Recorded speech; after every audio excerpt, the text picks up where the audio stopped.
না আমি অ্যাডমিশন রিটায়ারমেন্টের ফরম্যাট জানি, কিন্তু অ্যাডজাস্টমেন্ট গুলো না আমি মাথায় ঢোকে না, কোনটা রিভ্যালুয়েশনে ডেবিট হবে কোনটা রিভ্যালুয়েশনে ক্রেডিট হবে, আবার রিভ্যালুয়েশনে ক্রেডিট হচ্ছে আবার ব্যালেন্স শিটে আসছে, আবার পার্টনার্স ক্যাপিটালে আসছে, কিছু মাথায় ঢুকছে না দাদা। অ্যাডজাস্টমেন্ট অনেক কঠিন কঠিন অ্যাডজাস্টমেন্ট গুলো আমাকে একটু বুঝিয়ে দেবে? আমি বলছি হ্যাঁ বুঝিয়ে দেবো, আজকের ভিডিওটা দেখে নাও, কালকে গিয়ে এই অ্যাডজাস্টমেন্ট গুলো হয়তো তুমি পেতে পারো কিছু কিছু, ঠিক আছে? ভালো করে বুঝবে। 1 মান্থ স্যালারি আউটস্ট্যান্ডিং, কোনো ভয়ের নেই, কোনো চাপের নেই, অ্যাডজাস্টমেন্ট আজকে সব দেখাবো, অ্যাডজাস্টমেন্ট ক্লিয়ার করে আমি ভিডিওটা অফ করবো। 1 মান্থ স্যালারি আউটস্ট্যান্ডিং 2000 টাকা, তাহলে এটা কি মানে রিভ্যালুয়েশন কিরকম ছক হয়? রিভ্যালুয়েশনের ছক হয় দাদা এরকম, একটা এই সাইডে খাপ থাকে, একটা এই সাইডে খাপ থাকে। তো এই দিকে খাপটা আর এই দিকে খাপটা, এই যে ডেবিট সাইডের খাপটা এটা মনে রাখবে assets minus liabilities plus, assets minus liabilities plus, আর ক্রেডিট সাইডেরটা কি অ্যাসেটস প্লাস লাইবিলিটিস মাইনাস। এটা হচ্ছে ফর্মুলা। রিভ্যালুয়েশনে কি বসবে বাবা? রিভ্যালুয়েশনে কি বসবে না, রিভ্যালুয়েশনে বসবে অ্যাসেটস কমলে লাইবিলিটি বাড়লে, আর ক্রেডিটে বসবে অ্যাসেট বাড়লে লাইবিলিটি কমলে। এরপরে স্যালারি আউটস্ট্যান্ডিং, তোমাকে বাড়তি স্যালারি দিতে হচ্ছে তোমার এমপ্লয়ীদেরকে, তাহলে তোমার লাইবিলিটি বাড়ছে, তোমার লাইবিলিটি যদি বাড়ে তাহলে আমি ডেবিট সাইডে লিখবো, তাই আমি তাই লিখেছি রিভ্যালুয়েশনে ডেবিট সাইডে বসবে আর ব্যালেন্স শিটে লাইবিলিটি সাইডে বসবে।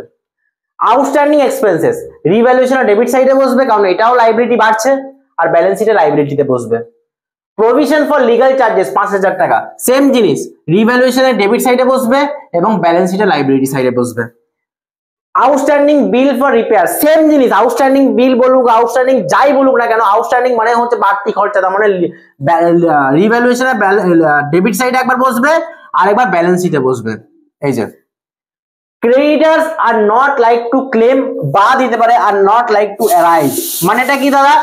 ক্রেডিটার্স মানে কারা? তুমি তোমার কাছে যারা টাকা পায়, আমার বাজারে ধার দেনা হয়ে আছে টাকা পায়, এবার একজন বললো তুই ভাই আমি তোর কাছে 5000 টাকা পাই, শানু তোর কাছে আমি 5000 টাকা পাই, কিন্তু তোর 5000 টাকা দিতে পারে, তুই আমাকে 2000 টাকা কম দিস, 3000 টাকা অন্তত দিস, তাহলে ও আমাকে 2000 টাকা কম করলো, তার মানে আমার লাইবিলিটি কি হলো? লাইবিলিটি কমলো। লাইবিলিটি কমলে কোন দিকে হয়? না ক্রেডিট সাইডে হয়, লাইবিলিটি কমলে ক্রেডিট সাইডে। তাহলে রিভ্যালুয়েশনের ক্রেডিট আর ব্যালেন্স শিটে কি হবে? ব্যালেন্স শিট যখন করবে তখন ক্রেডিটার্স থেকে ওটা মাইনাস করে দেবে। 5000 টাকা আমার কাছে পেতো, ও বললো যে ভাই তুই তোকে 2000 টাকা কম দে, তাহলে 2000 টাকা মাইনাস করে 3000 টাকা লিখে দেবে লাইবিলিটি সাইডে। 5000 মাইনাস 2000 ইকুয়ালস টু 3000 টাকা। অ্যাক্রুড ইনকাম, অ্যাক্রুড ইনকাম কোন দিকে হবে দাদা? না রিভ্যালুয়েশনে ক্রেডিট সাইডে, রিভ্যালুয়েশনে ক্রেডিট সাইডে। দেখবে আউটস্ট্যান্ডিং এর সঙ্গে অ্যাক্রুড এর সাপে নেউলে সম্পর্ক, অ্যাক্রুড আউটস্ট্যান্ডিং যা হবে অ্যাক্রুড তার উল্টো হবে, এটুকু এখন মাথায় গেঁথে নাও। আউটস্ট্যান্ডিং যা হয় অ্যাক্রুড তার উল্টো হয়। তাহলে আউটস্ট্যান্ডিং দেখো কি করছিলাম, আউটস্ট্যান্ডিং বিল ডেবিট করছিলাম, তাহলে কি করলাম? তার সাপে নেউলে সম্পর্ক, তাহলে ক্রেডিটে করবো, অ্যাক্রুড ইনকাম ক্রেডিটে, আর ব্যালেন্স শিটে হবে অ্যাসেটসে, আর আউটস্ট্যান্ডিং দেখো লাইবিলিটিতে হচ্ছিল, তাহলে ব্যালেন্স শিটে হচ্ছে অ্যাসেটসে। বোঝা যাচ্ছে? বোঝা যাচ্ছে আমার কথা? এরপরে আছে আনরেকর্ডেড অ্যাসেট। আনরেকর্ডেড অ্যাসেট মানে অ্যাসেটসটাকে রেকর্ড করা হয়নি, তার মানে রেকর্ড করতে গেলে অ্যাসেটসটাকে যদি রেকর্ড করা হয় তাহলে অ্যাসেটস বাড়ছে, মানে বাড়ছে মানে ক্রেডিটে বসবে, দেখো রিভ্যালুয়েশনে ক্রেডিটে বসছে আর ব্যালেন্স শিটে অ্যাসেটসে বসবে। আনরেকর্ডেড লাইবিলিটি, আনরেকর্ডেড লাইবিলিটি কোথায় বলবে স্যার? লাইবিলিটি রেকর্ড করা হয়নি, তাহলে লাইবিলিটি যদি রেকর্ড না করা থাকে তাহলে আমার এখানে বসবে, মানে ডেবিট সাইডে বসবে আর ব্যালেন্স শিটে বসবে লাইবিলিটি সাইডে। এবার একটা ছোট্ট কথা বলি, একটা ছোট্ট কথা, সুন্দর কথাটা হচ্ছে they start missing you when they fail to replace you, they start missing you when they fail to replace you। এই কথাটা মানে হচ্ছে তখনই সে তোমাকে মিস করবে যখন তোমার বিকল্প সে পাবে না। কেমন একটা কথা বলি, ধরো তোমার সঙ্গে কারো কথা হতে তো বন্ধ হয়ে গেল কথাটা, বা তোমাদের মধ্যে তার ব্রেকআপ হয়ে গেল, বা তোমাদের মধ্যে একটা ভুল বোঝাবুঝি হয়ে গেল, সে তোমাকে ছেড়ে প্রায় 6 মাস 7 মাস আছে, আবার 6-7 মাস পরে একটা হঠাৎ করে টেক্সট আসবে, আমার তোমাকে মনে পড়ছে, আমার তোমাকে এই করছে সেই করছে। Actually they don't miss you, সে তোমার জায়গাটা রিপ্লেস করতে পারেনি, সে তোমার থেকে ভালো কাউকে পায়নি। দ্যাটস ওয়াই আমি এই লাইনটা আমার পুরো মনে লাগলো।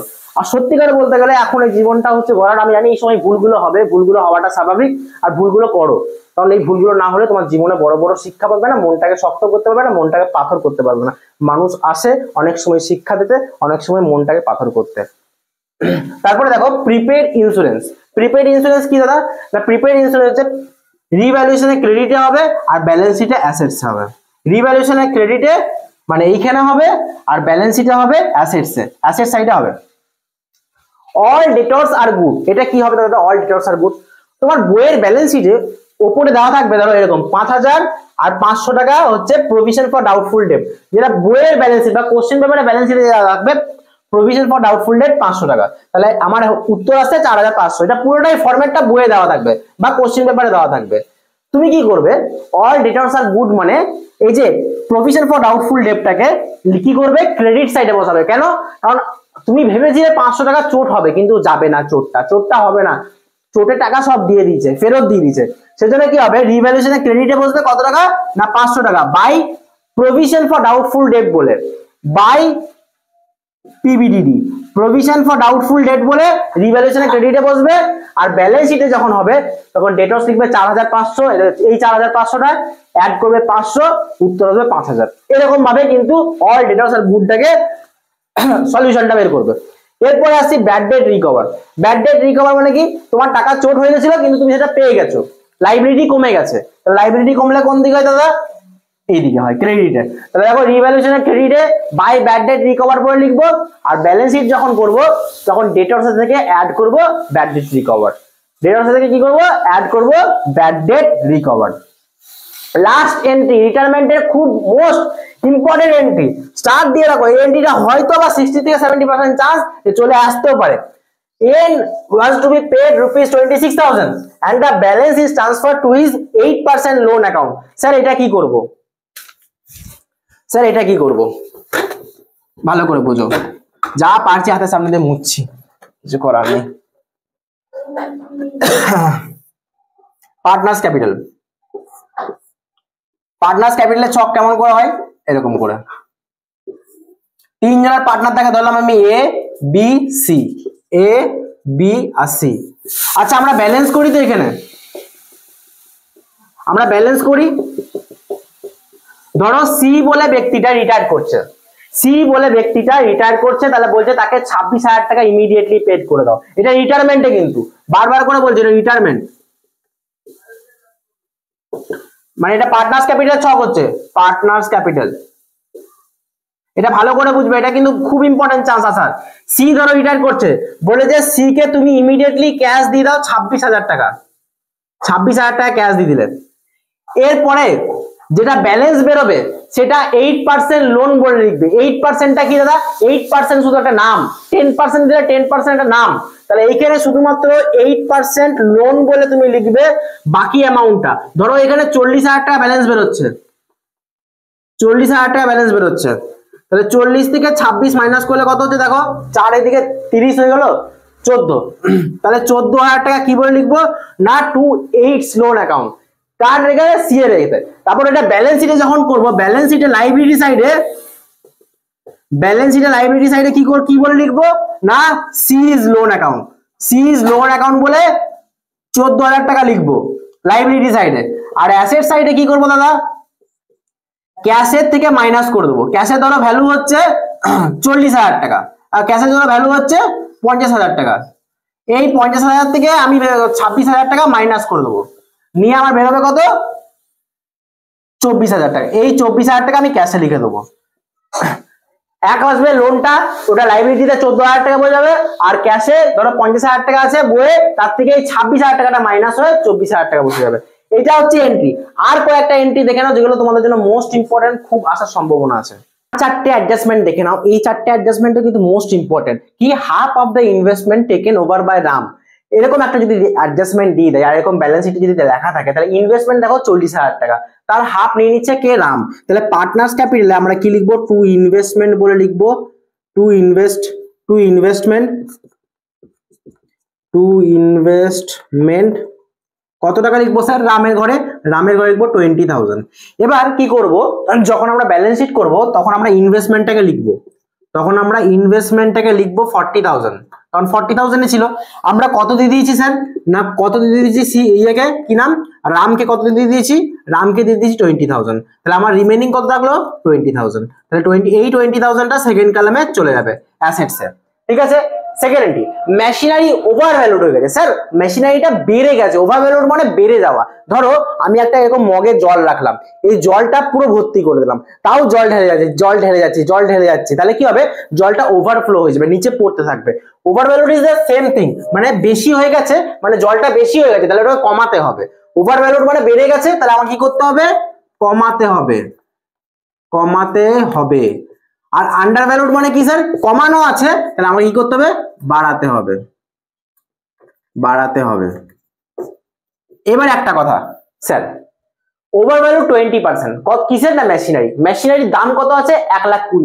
20% বাড়ানো আছে, 20% বাড়ানো আছে। তাহলে আমি বলতে পারি মেশিনারি যেটা আছে সেটা হচ্ছে, সেটা দেখে নাও, সেটা হচ্ছে 120% সমান 1,20,000। কারণ 20% বাড়ানো আছে, তাহলে 120% সমান 1,20,000। 100% তো আমরা নর্মাল ধরি, তাহলে 20% বাড়ানো আছে, তাহলে 1%-এর দাম কত হবে? 1,20,000/120। আর 20%, শুধু 20%-এর দাম কত হবে? তাহলে বের করে নি, 2 2 6 12, 6 2 তাহলে 6 2 12, 20,000। 20,000 বাড়ানো আছে, 20,000 কি আছে? বাড়ানো আছে, তাহলে কমাতে হবে। তাহলে অ্যাসেটস কমলে কোন দিকে হয় স্যার? টু মেশিনারি কত টাকা বসবে স্যার? না 20,000। কি করে বের করলাম? না আমি বলে দিচ্ছি, ভালো করে শুনে নাও। যেটা বাড়ানো আছে 100-র সঙ্গে যোগ করবে, কত বাড়ানো আছে সেটা ইনটু করবে, আর উপরে অ্যামাউন্টটা লিখে দেবে। তাহলেই আমার এটা কি ওভার ভ্যালুড থেকে আন্ডার ভ্যালুড কত হবে, মানে টোটাল অ্যামাউন্টটা কতটা বেড়ে আছে সেটা বের করে নিতে পারবো। স্টক আন্ডার ভ্যালু, স্টকটাকে কমানো আছে। কত কমানো আছে? না 90,000 দেওয়া আছে, 10% কমানো আছে। তখন 10% কমানো আছে মানে 100 থেকে যদি 10% কমানো থাকে, তাহলে 90%-এরই ভ্যালু হচ্ছে আমার 90,000 টাকা। তাহলে 1% ভ্যালুর দাম হচ্ছে 90,000 ডিভাইডেড বাই 90। তাহলে আমার 10%-এর বের করবো, কারণ আমাকে 10% আরো বাড়াতে হবে, তাহলে বাড়াচ্ছি।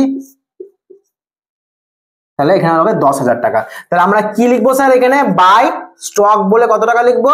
না 10,000 টাকা। বাড়াতে হবে আমাকে, হ্যাঁ। অ্যাসেটস কমলে এইদিকে হয়, অ্যাসেটস বাড়লে এইদিকে হয়, ঠিক আছে? মনে থাকবে রিভ্যালুয়েশনে। আচ্ছা এইগুলো আবার কি করবো স্যার? মেশিনারিটা করবো এখান থেকে, যখন আমরা ব্যালেন্স শিট করবো, মেশিনারি লিখলাম, মেশিনারি করে 1,20,000 লিখলাম, লেস লিখবো, লেস ওভার ভ্যালুড লিখবো, ওভার ভ্যালুড কত টাকা? না 20,000 বাড়ানো আছে, কমিয়ে আমি 1,00,000 করে দিলাম। আবার সেম ভাবে স্টকটাকেও লিখবো 90,000 টাকা, অ্যাড করব, আন্ডার ভ্যালুড লিখবো, আন্ডার ভ্যালুড 10,000 টাকা লিখলাম, প্লাস করে 1,00,000 টাকা লিখে দিলাম। ব্যাস, এই কয়েকটা এন্ট্রি। আরেকটা entry, bad debt was 4,000 and provision for doubtful debt 5%। এটা কি হবে স্যার?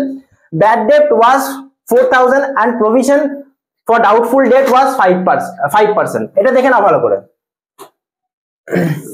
রিভ্যালুয়েশনের ছক, রিভ্যালুয়েশন করছি, ব্যাড ডেটটা লিখবো টু ব্যাড ডেট বলে, কারণ লাইবিলিটি বাড়ছে বলে টু ব্যাড ডেট লিখলাম, খুব সুন্দর করে বুঝতে পারছি। এবার বলছে প্রভিশন ফর ডাউটফুল ডেট 5%। কার উপরে হবে স্যার? না ডেটরস এর উপরে। কিন্তু একটা জিনিস মনে মনে ভাববে সব সময়, ব্যাড ডেট হয়ে গেছে 4,000 টাকা, ব্যাড ডেট মানে অলরেডি টাকাটা চোট হয়ে গেছে, তার মানে আমাকে ব্যালেন্স শিট করতে হবে একটা, মানে ব্যালেন্স শিট যখন করবে তুমি এরকম ভাবে করবে, ডেটরস লিখবে, ডেটরস এর দাম ছিল 10,000 টাকা, লেস ব্যাড ডেট, প্রথমে লেস ব্যাড ডেট করবে, কত টাকা ব্যাড ডেট হয়েছে স্যার? ব্যাড ডেট হয়েছে 4,000 টাকা। তাহলে 4,000 টাকা ব্যাড ডেট হলে এখনো থাকে 6,000 টাকা। এই 6,000 টাকার মধ্যে এখনো আবার কি করেছে? না পিবিডিডি, প্রভিশন ফর ডাউটফুল ডেট, এটা কত পার্সেন্ট? না 5%। 6,000 টাকা 5% কত হয় স্যার? না 300 টাকা। এখান থেকে আরো 300 টাকা মাইনাস করে 5,700 টাকা লিখবো সেকেন্ড কলামে, 5,700 লিখবো সেকেন্ড কলামে।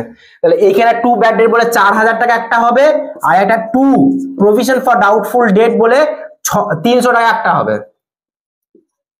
বুঝতে পারছি? এটা হচ্ছে রিভ্যালুয়েশনের ঘর, রিভ্যালুয়েশনের অ্যাকাউন্ট। তার মানে এই কয়েকটা এন্ট্রি তুমি যদি আগে পরীক্ষার আগের দিন ভালো করে দেখে নাও, আমি বিশ্বাস করি যে তুমি সবকিছু পারবে। আর একটা জিনিস মনে রাখবে যে আমরা না ভুল মানুষের কাছে ভুল এক্সপেকটেশন সবসময় রেখে রাখি। যেরকম আমরা সবসময় একটা জিনিস ভাবি, the person who broke us are not the person who fix us. আমরা সবসময় ভাবি যে আমাদেরকে খারাপ কথা বলেছে সেই আমাদের গায়ে মলম দেবে, সেই আমাদেরকে বলবে না আমারই ভুল হয়ে গেছে, তোকে এটা বলা উচিত ছিল না। কখনো কখনো সেই মানুষগুলো বোঝে না, নিজের ভুলটা তারা দেখতে পায় না।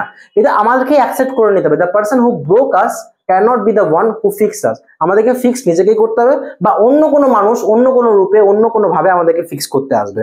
তো কোনোদিন এটা ভাববে না, ধরো আমাকে কোনো সাপে কামড়েছে, তুই সাপটাকে গিয়ে জিজ্ঞেস করতে পারবে না যে তুই আমাকে কেন কামড়ালি, তুই তোর অন্য কাউকে কামড়াতে পারতিস, তুই আমাকে কেন কামড়ালি। আমি এখানে সাপের কথা বলছি না, আশা করি তুমি বুঝতে পারছো কার কথা বলছি। তো বিশ্বাস করো, যারা কামড়েছে ইগনোর করো, যারা খারাপ করেছে তাদেরকে একটা ব্লেসিং দাও, থ্যাংক ইউ ভাই আমাকে এই জিনিসটা দেখানোর জন্য। আর আজকে সত্যি কথা বলতে গেলে যারা খারাপ করে তাদের জন্যই আমরা আজকে ভালো জায়গায় পৌঁছাতে পারি, কারণ আমরা শক্ত হয় নিজেদের মধ্যে। বিশ্বাস করো, বিশ্বাস